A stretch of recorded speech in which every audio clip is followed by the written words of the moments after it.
This episode is sponsored by Day by Day Book, a guided journal that helps you navigate the ups and downs of change while creating a life you love. For more information on the classic, recovery, or teen day book, go to livedaybyday.com. What makes procrastination so intriguing is on the surface, it can seem so benign. Like procrastinating is just one of those things we all do from time to time. We can blame it on being too busy or disorganized, but the reason behind our procrastination can be far, far deeper. It can actually be a sign of two of our deeper fears that may be holding us back from creating the outcomes we want in our lives. And I want to delve into two of these today. Welcome to Journeys Through Change, a podcast that inspires women to let go of the fear and say yes to possibility. I'm your host, Noelle Van, an author, creator, and empowerment coach who spent years in corporate America helping innovators and leaders ride the waves of change with ease and grace. I now work with women to step into change and unleash the power they have to create a life they love. Whether you're contemplating a change in your career, relationship, health, lifestyle, or anything in between, nothing's off the table.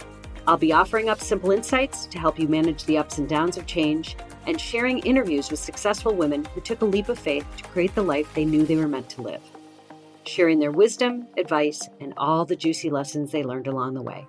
So get cozy in your favorite comfy chair and let's get started. I wanted to talk about a topic I find particularly interesting because it's something that shows up for all of us and can have a profound effect on the outcomes we create in our lives. And that is procrastination. Now, experts define procrastination as a self-defeating behavior pattern marked by short-term benefits and long-term costs. What makes procrastination so intriguing is on the surface, it can seem so benign. Like procrastinating is just one of those things we all do from time to time. We can blame it on being too busy or disorganized, but the reason behind our procrastination can be far, far deeper. It can actually be a sign of two of our deeper fears that may be holding us back from creating the outcomes we want in our lives. And I want to delve into two of these today. Our fear of failure and yes, oh yes, our fear of success. Are you ready? Okay, here we go. The first is a fear of failure. This may seem like an obvious one, but to many of us, it can be something we are not even realizing is happening. So what can actually cause this? First is our avoidance of judgment. People often procrastinate because they fear negative criticism or feedback if they don't perform well. And by delaying, they avoid putting themselves in a position where they might be judged or ridiculed. And let's face it, social media only amplifies this insecurity. So what can we actually do to avoid this? Now, besides taking a break from social media, which is a great suggestion to keep the white noise at bay, the first step is to put a stop to worrying about what others think of you. Now, their opinions are none of your business anyway, and part of maturing into the person you're meant to be is letting go of the need to please, like anyone. We all know it's such wasted energy. Now, when my mind goes there, I always think about how little time other people even have to actually pay attention to what I'm doing. I mean, really, we are so self-absorbed, it's pretty unrealistic to think people are spending their precious time on what I'm doing.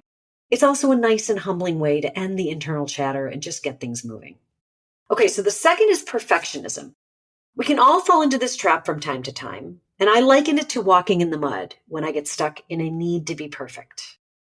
I know it is total BS, and in my way, it's just another stall tactic. It's super frustrating, and even more so when you see that it's just good old-fashioned self-sabotage. Now, it tends to show up as not meeting your own high standards, but I would venture to admit that it's also wrapped up in how we view ourselves and our need to please others. Done, not perfect, and I'm sure you've heard this before, that became my mantra last year in my business, because I was getting so caught up in my need to make everything look just right before launching anything. And I have to say, it helped me a ton to put down my OCD ways and just move forward, knowing I can tweak it along the way. Now, one of my favorites, Seth Godin, says this perfectly.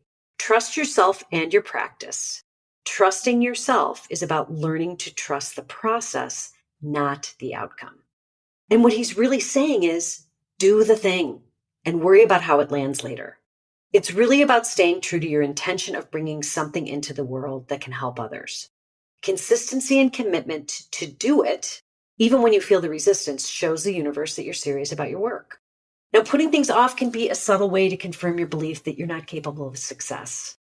By not completing something, you reinforce your fear of failure, which is just allowing you to avoid the discomfort of trying and potentially failing. But as we all know, inaction will get you nowhere. The ironic thing here that we don't even recognize is something we remind ourselves of all the time, that failure is always a learning opportunity. So in essence, our fear of failure can slowly morph into a fear of growing and learning. Do you see how that works? And we don't ever want that to become our reality. Okay, now here are a few ways procrastination can actually be driven by a fear of success. I know this sounds a bit mind-blowing, but it really is a thing. First of all, doing anything new increases our expectations. Success often leads to higher expectations from ourselves and others. So the pressure to maintain or exceed past achievements can become overwhelming. And what do we do as a result? We avoid taking action simply to escape that pressure. Now, a trick I often use to make it less overwhelming is to give myself a starting point. I tell myself to get the outline done or just put the first hour in to get things rolling. As long as I think about it in smaller steps, it takes the edge off of thinking that you have this huge thing to tackle. This often helps to ease the pressure so you can get started and just build from there. Now, the second one is the concern with changing our identity. Achieving success can alter how you view yourself and how others perceive you. And it can create a huge amount of anxiety about living up to a new identity and will surely prompt a pause in taking the next step. We don't often think about it this way, but to many, getting the gold is a very scary thing because it's counterintuitive to how we see ourselves. If you have even subtle insecurities about your own capabilities, this will show up in procrastination big time. For this, I often tell myself and clients that stepping out of your comfort zone is 90% about how you view yourself and how you think you may be perceived by others. Many of us grew up being told not to be too visible, so stepping into a bigger version of yourself can feel really scary. You may feel success can also lead to jealousy or distance in relationships, and you don't want to alienate yourself from friends or family who may not share the same ambitions. Now, to override this, remind yourself that any time you are putting yourself out there, it's not about you. It's about personal growth and being of service. This often helps to turn around those thoughts of uncertainty or anguish about becoming too much, which, by the way, you can never be too much. The world needs more of us to step up and share ourselves. It's what brings more light to others. So these are just a few thoughts around the fears that can surface when procrastination comes in. In the short term, you may feel a sense of relief to let go of the pressure of doing something that may feel like a stretch. But in the long run, you're depriving yourself of experiences that are bound to help you grow and learn. Fear of success or failure are merely stories we tell ourselves, and either one of them are meant to teach us lessons.